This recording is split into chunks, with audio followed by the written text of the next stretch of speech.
kwa zaza hacu. Shumva cyane rwose ahubwo nanjye nibisanze ndimo ndi kuvuga ngo hazaza bashiki banjye baza. Nibyo se wari uri kuvuga nende kumva uri kuvuga Jackson. Oya. Nyine cyane gutekereza kuri Jackson kwiga kuri ibyo tubiveho na nibyo nyene uri kubyumva ibyo tubiveho. Ibintu byo kujyana mu cyumba na Chantal cyawe numvishe mu matwi yanjye bimeze bite? Ariko mawo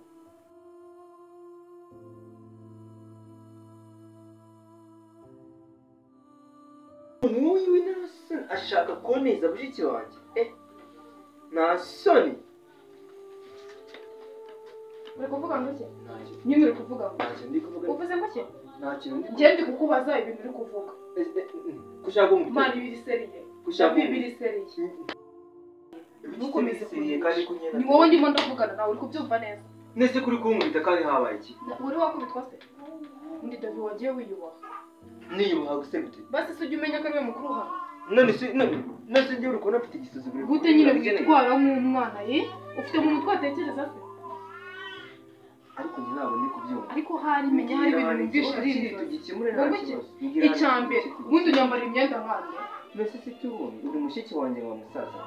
Kundi mushiki we bivuze yuko ugomba kwanyambarira ishati. None se hari ibyo nicyo bivuze. Nta kibazo kibiri. Imyenda wanjye ugomba kwambara hari. Okay, nta kibazo nzawukugurira. Wenda umupira w'imbeho nta kibazo nzawukugurira. Nta kibazo nzawukugurira. Ishati reka. Reka nyikuremo Chantal. Uvuze?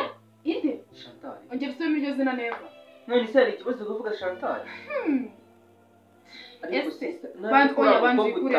Mbere y'ibindi byose banzikuremo byose niwo uri kubitira. Ega nta kibazo. Umuntu ahinduka kubera abantu David. Reka mbanze mubwize ukuri. Uri kumva?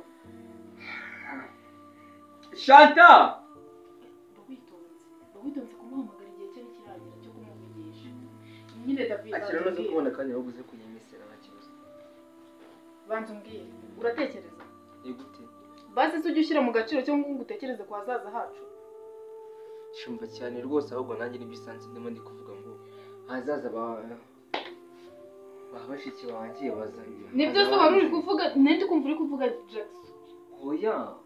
Nyine cyane gutekereza kuri Jackson kwiga kuri ibyo tubiveho na nibyo nyene uri kubyumva ibyo tubiveho. Ibintu byo kujyana mu cyumba na Chantal cyawe numvishe mu matwi yanjye bimeze bite?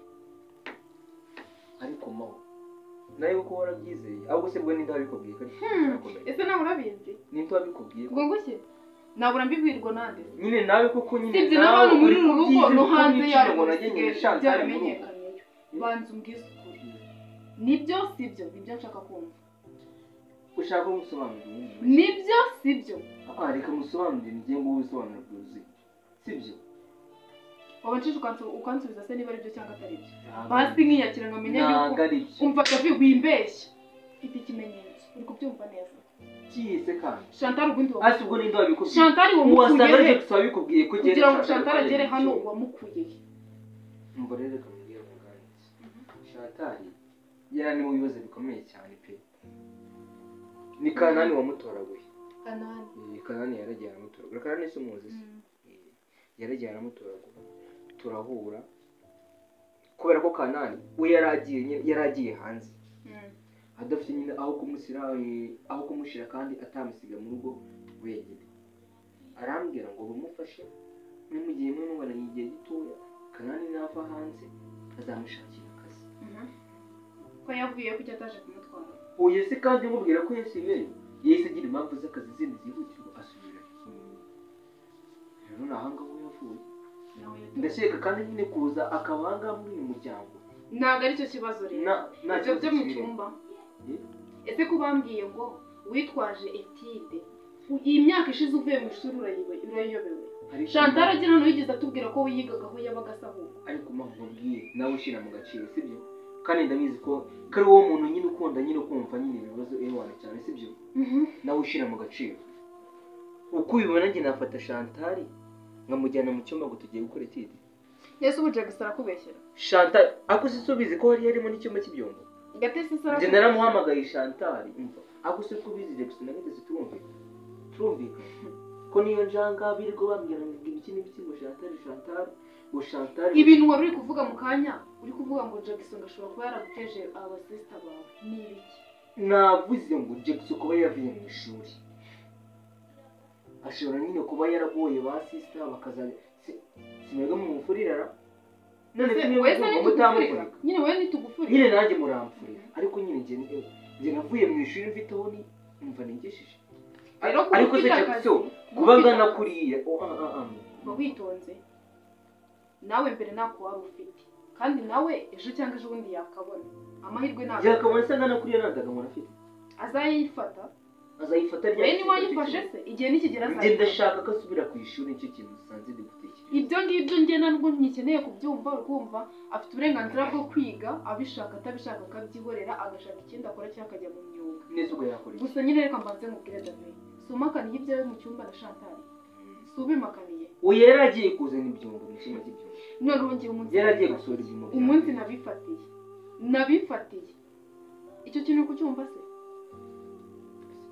umunsi nabifatiye ko njye bona kumvikana n'uwo mukobwa muri Chantal wenda kumvikana tumvikana ariko sinshobora guhagarara abanga ngo ndakubwiye ngiye nimba fata ikizaba muri uru rugo uzakirengera ikindi kandi ntabwo birangirana wenda ajya kumubaza muhe n'agasopo basi mwagiye mutekereza ko muri abantu bakuru oya mubaze sibyo kuko ukumbona sibyo ubona kinanje najya na Chantal mu cyumba kugiye gukora ibintu nyine urumva barabimbwiye kubyumva biranga erega mbimaranye iminsi mwese nyine warabyizeye bitewe n'amagambo umanze ko no hanze bashaka kudushwanisha kugira ngo dusubirane twebwe bavanye kugira none se David ninsanga ibintu bavuze ari ukuri uzabigenzura ntago ari ukuri ntago ari ukuri rwose no shira umutima mu gitereko hamwe ibintu bakubwiye ntago ari ukuri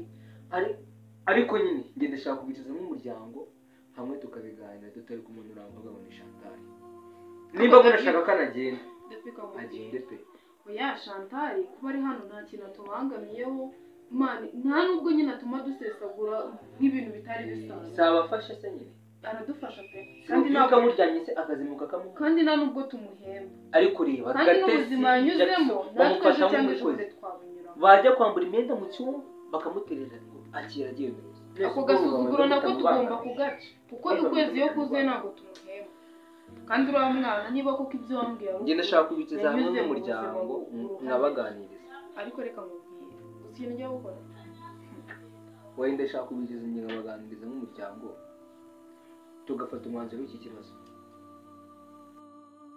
umva David tube tubiretse ndi kumva nanajagaraye mu mutwe bitewe n'ibintu maze iminsi numva oya genda ujye kuruhuka nduhuka genda ujye kuruhuka iyi si turimo ntabwo ari iyo kuruhuka oya nababwiye ngo ndashaka kubaganiriza umva amahoro iki njye nababwiye ngo ndashaka kubaganiriza nk'umuryango uzatuganiriza cyangwa unatuganiriza ariko ndamubaza uretse kumubaza kubera icyo uri kumbuza ari mu kazi kenshi uretse kumubaza David akazi kari butume atansubiza yego cyangwa ubu yanakaye oya nta kibazo ariko nyine genda ubundi ufite icyo kibazo umva ngiye kumubaza nkunda kose kiriya gikobwa kiravuga ngo Yesu ngomba gukora uburyo bwa aribwo bwose maho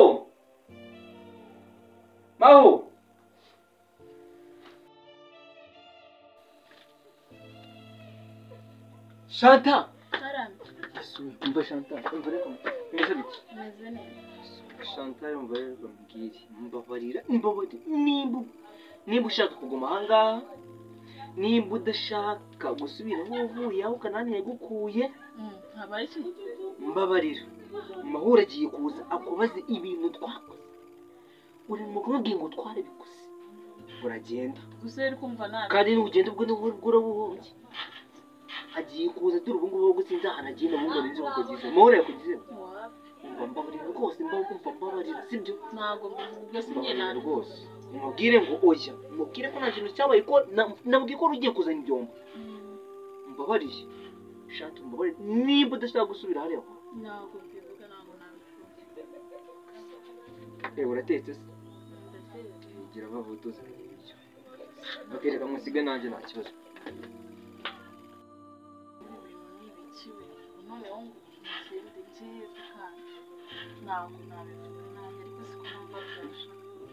aha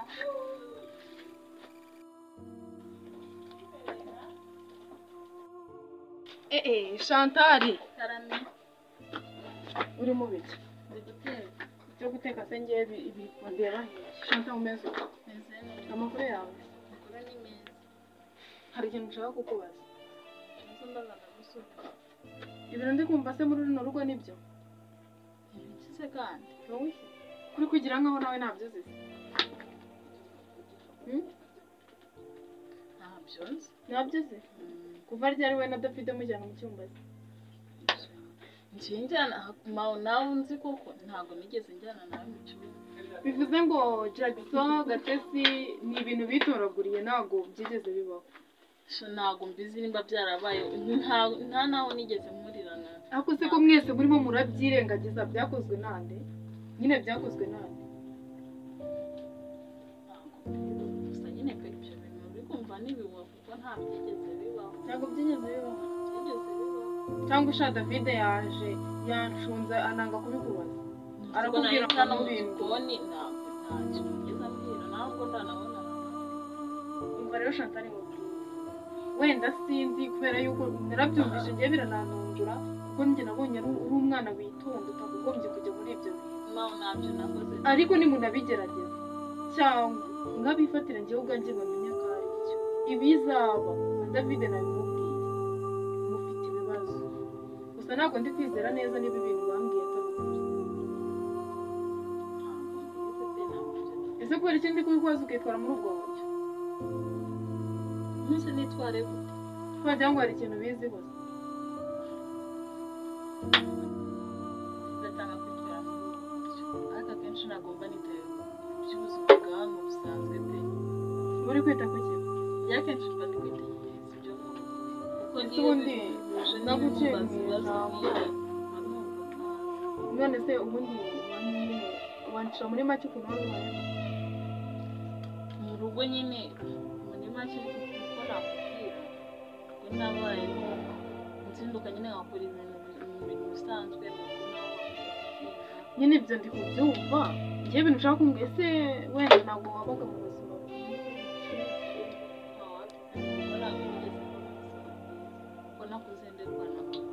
bivuze ngo nyine kubera agahinda bituma nyine uhora mu bwigore ni gake cyane wapfa kubona nawe gusa nyine bigenda bizana nawe ukumva hafi bigenda bizana gusa reka mubwire Chantal wenda reka ndeke kwita ko ibyo bintu wabimbwiye nako babimbwiye cyangwa niba ari byo atari nabyo reka mubwire hano se wasanze turi abakobwa babiri n'abahungu babiri ariko mu gihe tutari ahangaha hakagira umuhungu usigara ahangaha ntakakumenyere icyo umenya ko uri umukobwa kandi uri gushaka icyerekezo cy'ahazaza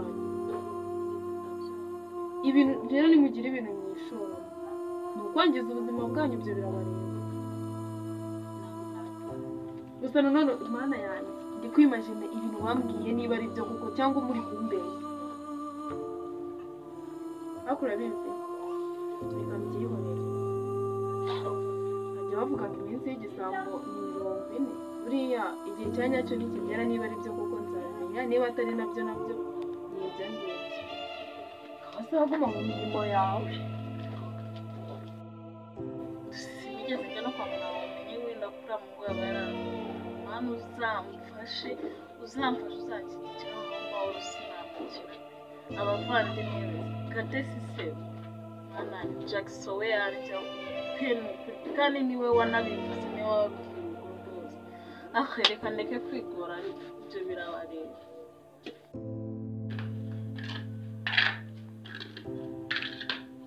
Gate uri kumarisa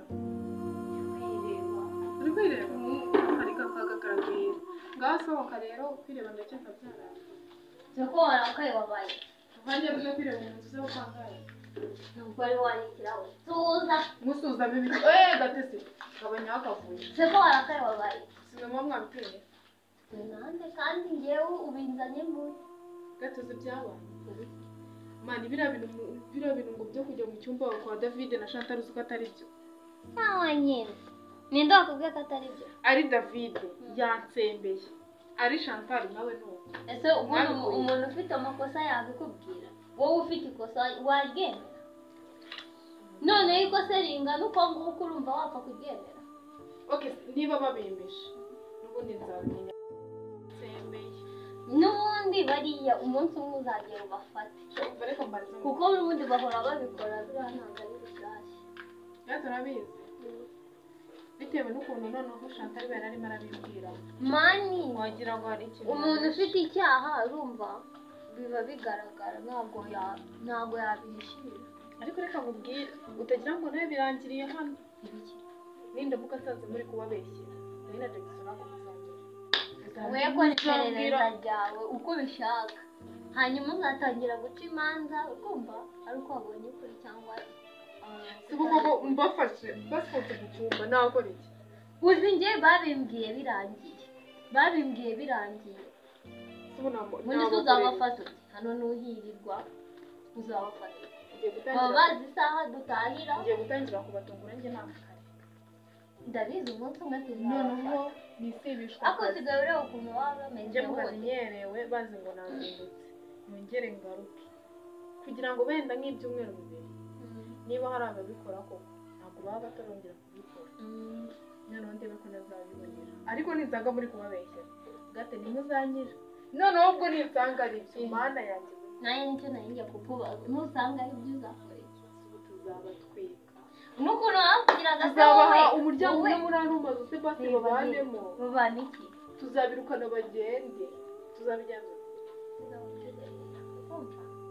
uriya mukobwa asigaye noneho kuva twabivumbura cyangwa twabimenye usigaye ubona ukuntu asigaye yitwara uravuga akagusubiza akagucaho kureba gutya kandi agakora icyo oya gate nawe ukomeza kumubeshyira gutya mani ntabwo ari ukumubeshyira uriya mukobwa ahubwo nyine rumva ndabona n'amasaha ngenda nishoje nshaka kugira ngo ndumva umuyobozi kubona ari kumenya yahishije ntabwo natejagaranye ibyo gutera ariko David yavuze yuko bashaka kutwicaza ngo hari ibintu ashaka kutuganiriza cyangwa agiye kubivuga urumva yabivuga byansembeye naramukubise nari mfite umujinya ase ubundi wowe ukuntu wabibabaye ndabizi iyo uri kubaza umuntu ari ukuri koko urabibona niyo uri kubaza umuntu akubeshya umuntu mbonye ko yari ari kumbeshya Chantal mu maso erega David yihagararaho niyo wamufatiye mu ikosa se hari ubwo ajya abyemera oya ubwo nimba afata ikizaba uzakibona ngwino tugende uzambwire Chantal yamaze gute se kimeze neza kutabahamagariza ngo baze bake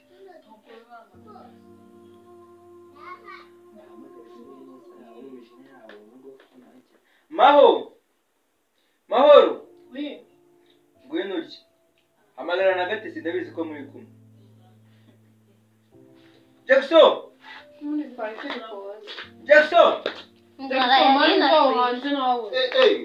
uramamagaye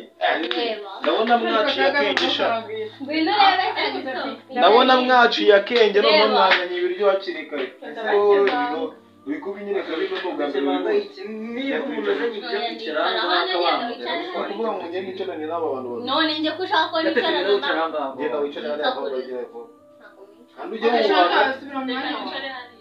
Chantal ntabwo ari umwana wo mu rugo apfa mu nzira bawe yarabaye noneho nunguri kuva ryari ibintu Chantal yamenye kuvuga wumvise wari ikiragera ngo gashicara gate ngo wicara asigaye anambara neza imyenda siyo David yakuguriye ubu usha ngaho mube bato twicane kandi reka mubwire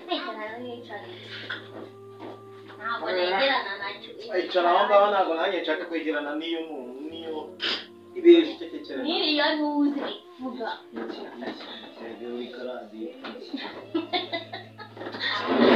we karadiyo ni kari munsi n'ibyo gutekereza mani ko muri kumvirwa mwagiye mwicara neza Chantal kandi ibiryo biraryoshye nta kibazo urabo baragiye mu ntebe yepfiriye ubundi Chantal ngorate reka yicarire Chantal reka kwiga reka kwiga Chantal aragukubise sibyo reka tubyite reka nicarane na Chantal umunsi ntabwo musenga ngiye kwicarana nawe igira hino kubona Nakwicarane Chantal. Chantal namushaka. kandi nawe usigaye ukunda kano gakozi. Chantal afite amanywa ashirata. Gate. Yabuzwa n'iki ko David yirirwa azikubita? Ako rero Chantal. Nakunda Witeka Mana mu izina rya Yesu ry'ibirengere bihano amen. Gate se witonze. Gate senga. Uzavuga ngo warakejejwe. Nawe uburayi. Uri mu biki? Ushyigikira sobezamo ikiyiko dusenga. Yiko ni cyane. Urugwari yateguye ikibi cya kiyiko kimwe. Nasabye. Gisubize hano. Senga umuntu yiriye munsi ko Senga abantu. Yendinjiye. Sorry. Ndakubwiye tumenya kuri. Mureke dusenge. Mubaye Imana dusenge. Sengeshwa babe gusengesha. Imana niyo ikubwiye ngo mukubite. Mahu uyu muntu afite Imana ababyeyi. niyo ikubwiye ngo Witeka Mana mu izina rya Yesu Kristo. Mwana mubaye Imana mani dusenge tujye. Tugiye kurya Waje mutuze. umuntu watetse Imana mu mugisha. Witeka Mana mu izina rya Yesu Kristo. Amen. Subwo barasenze. David niye ni kimukundira. David ni kimukundira. Abana twese batuzaniye ibihe. Mani ko kanjye Ikiyiko nicyo cyiza. Wamase. Ntabwo ndabasha Ibiryo biraryoshye kabisa. kuzamura kamugashyire ku kandi. Mbanza mbwira. We ikibazo ntabwo ndabasha kurya mani. Amen. Icara neza. Bigutwaye iki? Tutarabara ajya gusukura iki gishimbo ni hanga. Uzi ko njye natarakoramo. Sana niriye. Ajya gusukura. Ureba wowe uri kurya. Akuraho nawe ukura. Mani kanjye. Konaso. Komeza ukamenya. Ajya gusukura mu